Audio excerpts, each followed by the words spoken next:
इबादत की है।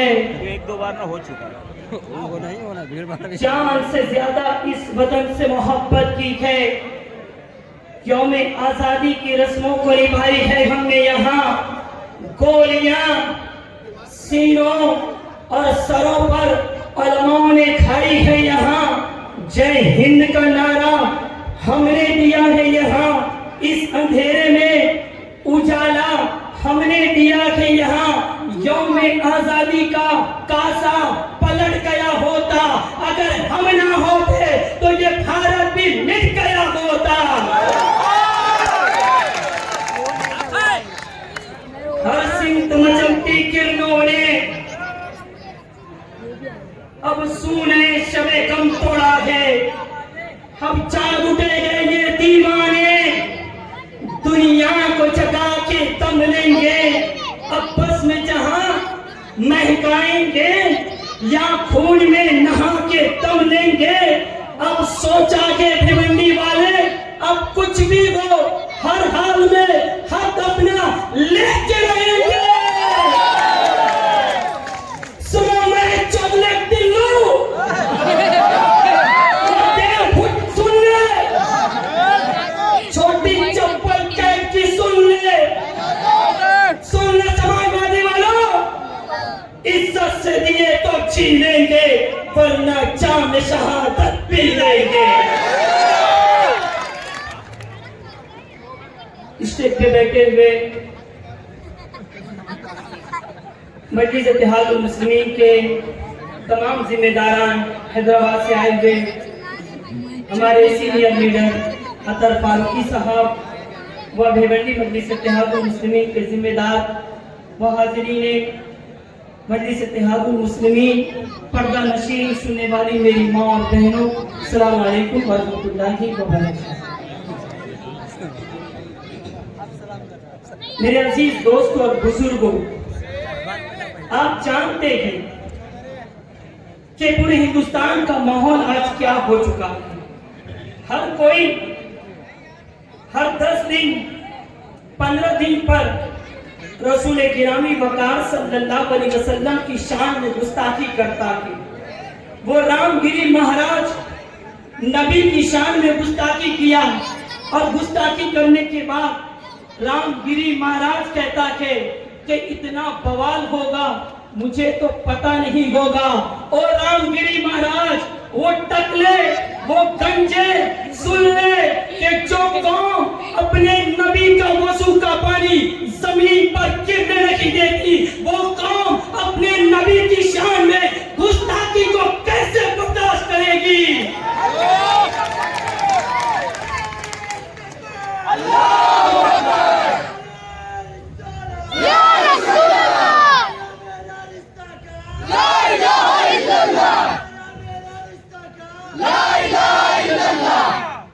सुन लो, वो हिंदुस्तान के तमाम गुस्ताखे रसूल से कह रहा हूं, मैं तुम्हारे बाप से कह रहा हूं, अगर तुम्हारा बाप मोदी होगा, अगर तुम्हारा बाप अमित शाह होगा तो सुना देना कि मजहब हमारे 72 फिरके हो सकते हैं। सुन्नी अलग, देवबंदी अलग, अहले हदीस अलग, लेकिन रसूल की बात आएगी, रसूल की अज़मत की बात आएगी, वकार की बात आ जाएगी तो पूरे हिंदुस्तान का मुसलमान एक नजर आएगा।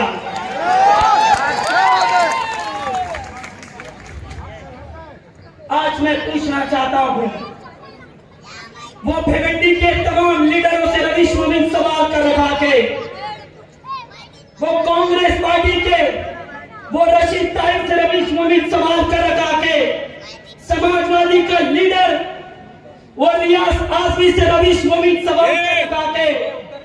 बताओ, रामगिरी महाराज ने हुजूर की शान में गुस्ताखी की, कहां थे कांग्रेस के नेता, कहां थे एनसीपी के नेता, कहां थे समाजवादी के नेता? यही मजलिस इत्तेहादुल मुस्लिमीन थे और भिवंडी के नौजवान थे। भूईपाड़ा पुलिस स्टेशन के अंदर हमने एफआईआर किया और कहा रामगिरी महाराज का कॉलर पकड़ के बाहर निकालो और उसे जेल में डालो। हमने कहा था, किसी ने नहीं कहा था। मेरे अजीज दोस्त और बुजुर्गों, हालात बदल रहे थे, माहौल बदल रहा थे। आप जानते हैं कि वो 10 साल का एमएलए महज चौगले कहता है कि 6 से 7 बिल्डिंग हिंदुओं की है, मुसलमानों को फ्लैट मत देना, अगर तुम्हें बेचना है तो हिंदुओं को बेचना, मुसलमानों को बेचना नहीं।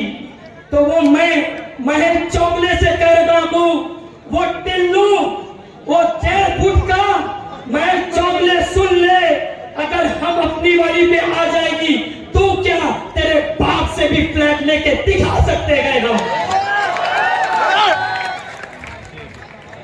मैं भिवंडी की जनता तुमसे वादा कर रहा हूं कि आप मंडी से इत्तेहादुल मुस्लिमीन के नुमाइंदे एडवोकेट वारिस पठान साहब को जिताए।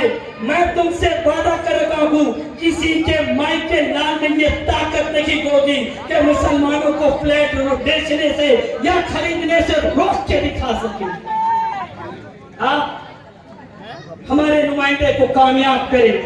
हमारा नुमाइंदा कामयाब होने के बाद हम एक ऐसी भिवंडी शहर में बिल्डिंग बनाएंगे जहां पर हिंदू मुसलमान रहेगा और उस सरजमीन से हिंदू मुस्लिम एकता की खुशबू फैलेगी और पूरा हिंदुस्तान पुकार उठेगा कि हिंदू मुस्लिम एकता की खुशबू कहां से उतरेगी। मेरे अजीज दोस्तों और बुजुर्गों, आज मुझे व्हाट्सएप पर एक नौजवान ने एक बाइट भेजाया। वो बीजेपी का ex MLA Nitesh Rane 1.5 foot का कहता है 23 तारीख के बाद अगर हमारी हुकूमत बनी तो हम मस्जिद के ऊपर से जो स्पीकर लगा हुआ है हम उसे उतार के फेंक देंगे। आज रवीश मोमिन वो नितेश राणे से कह रहा है, सुन ले नितेश राणे, मस्जिद के ऊपर से अगर इल्लीगल तरीके से अगर हमारा भोंगा उतारोगे तो तुम्हारी ईद से ईद बचा के रख देंगे, याद रखना। हम खामोश नहीं बैठने वाले थे। नितेश राणे जो समझ में आता है वो बोलता हुआ नजर आता है। तो सुन लो नितेश राणे, जब से तुम बोलते आए गए अब भिवंडी का एक एक बच्चा बोलेगा, हम बोलेंगे और तुम्हें सुनना पड़ेगा। हम इतना बोल सकते गए, अरे टिल्लू तो अपने कानों पर अपनी उंगलियों को रख लेगा, इतना बोल सकते गए। मेरे अजीज दोस्तों और बुजुर्गों, हालात देश के बिगड़ रहे हैं।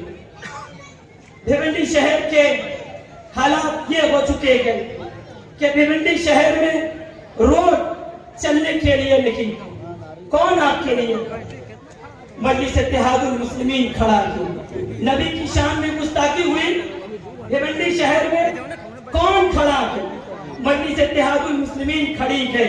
अगर कहीं पर बिल्डिंग गिरती है तो ये मैं चौगले महाराष्ट्र की असेंबली के अंदर आवाज नहीं उठाता है, लेकिन भिवंडी वालों में तुमसे वादा कर रहा हूं, अगर आप वारिस पठान को जिताएंगे, भिवंडी के अंदर अगर एक बिल्डिंग भी गिरेगी तो हमारा भाई, हमारा एडवोकेट वारिस पठान साहब महाराष्ट्र की दरो दीवार को हिला के रख देगा और कहेगा कैसा बिल्डिंग गिरी सबको।